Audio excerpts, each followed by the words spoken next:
El 26 de abril, Franco Colapinto va a manejar un Fórmula 1 por las calles de Buenos Aires. 500.000 de personas van a estar ahí. Las entradas se agotaron en 40 minutos. El mundo entero va a mirar. Y cuando eso pase, muchos van a pensar que es la primera vez. No lo es. Las calles de Buenos Aires ya escucharon antes el rugido de un motor de Fórmula 1.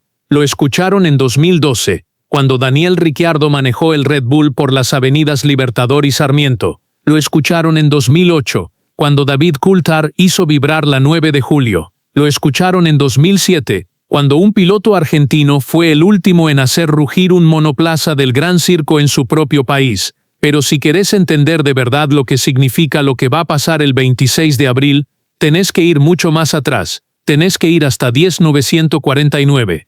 Hasta una tarde de lluvia torrencial en los bosques de Palermo, donde un argentino le ganó a los europeos por primera vez. En exactamente el mismo lugar donde Colapinto va a correr dentro de 2 semanas. Y esto no es lo más fuerte. Esto apenas está empezando. Para entender lo que va a pasar el 26 de abril, hay que entender primero lo que pasó antes, mucho antes. La historia de la Fórmula 1 en las calles de Buenos Aires no empieza en este siglo. Empieza cuando la Fórmula 1 todavía no existía como campeonato oficial. En los años 40, Buenos Aires era una de las capitales del automovilismo mundial. La Costanera Sur en los años 30, los bosques de Palermo y Retiro en los 40, la Costanera Norte en los 50. Las calles de la ciudad rugían con los autos más rápidos del planeta en una época en que manejar uno de esos monoplazas no era solo una competencia deportiva, era literalmente jugarse la vida. Y en ese contexto llegó la fecha que quedó grabada a fuego en la historia del automovilismo argentino. 6 de febrero de 1949. Bosques de Palermo. Lluvia torrencial. Óscar Alfredo Gálvez tomó el volante en esas condiciones y se convirtió en el primer argentino en derrotar a los pilotos europeos en su propio juego. La carrera se celebraba en el marco de las temporadas internacionales, donde los pilotos del viejo continente recorrían el mundo para medirse con los valores locales en máquinas del tipo Grand Prix, las mismas máquinas que 2 años después se convertirían en la base del Campeonato Mundial de Fórmula 1. Gálvez ganó donde nadie argentino había ganado antes, en las mismas calles, en el mismo barrio, con la lluvia pegándole en la visera del casco. 2 años después, en febrero de 1951, José Froilán González hizo algo parecido. Se impuso en 2 oportunidades con una Ferrari en una serie de carreras en Costanera Norte. 6 meses antes de su histórica victoria en el Gran Premio de Gran Bretaña, la primera victoria de un piloto argentino en la Fórmula 1, González ya había demostrado en las calles de Buenos Aires de qué estaba hecho. Esa es la línea que une 1949 con el 26 de abril de 2026. Gálvez, González, Fangio, Reutemann, El Silencio, y ahora Colapinto. Quédate porque lo más impactante viene justo después, pero hay un capítulo de esta historia que casi nadie está contando, y que explica por qué pasaron tantas décadas entre aquellas carreras de los 40 y 50, y lo que estamos viviendo ahora. En 1960, un accidente en las calles de Buenos Aires cambió todo. El incidente fue lo suficientemente grave como para que la ciudad tomara una decisión drástica. Se aprobó la ordenanza 17.5860, que prohibía las carreras de autos en el ámbito porteño, con una única excepción, el Autódromo Óscar y Juan Gálvez, inaugurado en 1952. Esa ordenanza estuvo vigente durante 51 años. Y fue exactamente esa norma la que frenó en seco el proyecto más ambicioso que Argentina intentó en los años 90 para recuperar el Gran Premio. Un trazado callejero de 4.80 metros en Palermo, que incluía las mismas avenidas por las que va a correr Colapinto con el Lotus E20, que nunca se pudo concretar precisamente porque la ordenanza lo impedía. El Gran Premio de Argentina volvió en 1995, pero tuvo que hacerse en el autódromo, no en las calles donde había nacido la historia. La ordenanza recién fue derogada en 2011, y una vez derogada los eventos empezaron a volver. Coulthard en la 9 de julio en 2008 fue antes de la derogación, con autorización especial, pero a partir de 2011, el camino quedó abierto para lo que está por pasar. En diciembre de 2012, Daniel Ricciardo manejó el RB7 de Red Bull por las avenidas Libertador y Sarmiento, el mismo circuito que va a recorrer Colapinto. Un espectáculo impresionante, con un campeón a bordo de uno de los autos más dominantes de la historia reciente del deporte.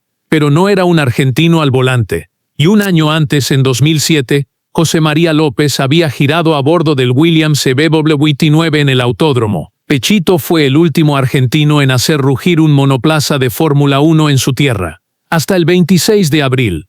Y acá te hago la pregunta que me parece la más honesta de todo este análisis.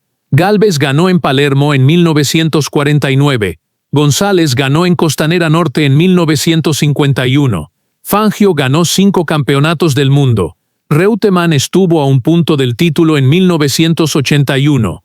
Todos ellos fueron figuras enormes, históricas, irrepetibles. Y sin embargo, ninguno generó lo que está generando Colapinto ahora mismo. ¿Qué cambió? Es la era de las redes sociales que amplifica todo. Es que Argentina lleva 28 años sin un gran premio y 25 sin un piloto en la grilla, y esa espera acumuló una energía que ahora explota toda junta. ¿O hay algo específico en Franco Colapinto que ninguno de los anteriores tuvo de la misma manera? Déjame tu respuesta en los comentarios, porque la respuesta dice algo muy profundo sobre este deporte, sobre Argentina, y sobre por qué ciertos momentos históricos solo pueden ocurrir en el momento exacto en que ocurren. Si este canal te está dando la historia completa que los medios grandes fragmentan, este es el momento de suscribirte. Analizamos la Fórmula 1 con profundidad, con contexto histórico real, sin relleno.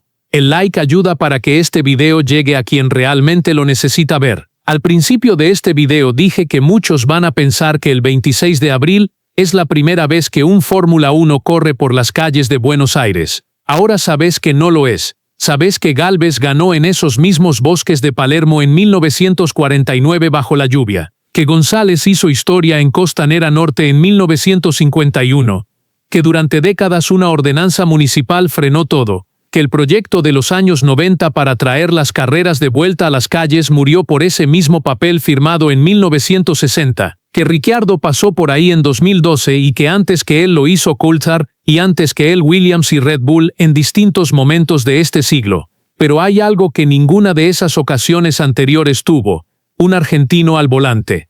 No un campeón mundial visitando el país. No un piloto extranjero haciendo un show de relaciones públicas para un patrocinador. Un pibe nacido en Pilar, que se formó en el karting nacional, que llegó a la Fórmula 1 sin los recursos que tienen los pilotos de las academias europeas, que está en su primera temporada completa en la máxima categoría del automovilismo mundial, manejando por las mismas calles donde Gálvez ganó hace 77 años. Hay una línea que conecta esa tarde lluviosa de 1949 con el 26 de abril de 2026, una línea que pasó por González, por Fangio, por Reutemann, por 28 años de silencio, por una ordenanza municipal, por un proyecto que no se pudo concretar en los 90, por 25 años sin un argentino en la grilla. Una línea larga, llena de interrupciones, de silencios y de esperas, que el 26 de abril finalmente llega a su próxima estación, con 500.000 de personas esperando en las veredas, y un motor V8 que va a hacer temblar Palermo por primera vez en décadas. Buenos Aires ya escuchó antes el rugido de la Fórmula 1, pero nunca lo escuchó así.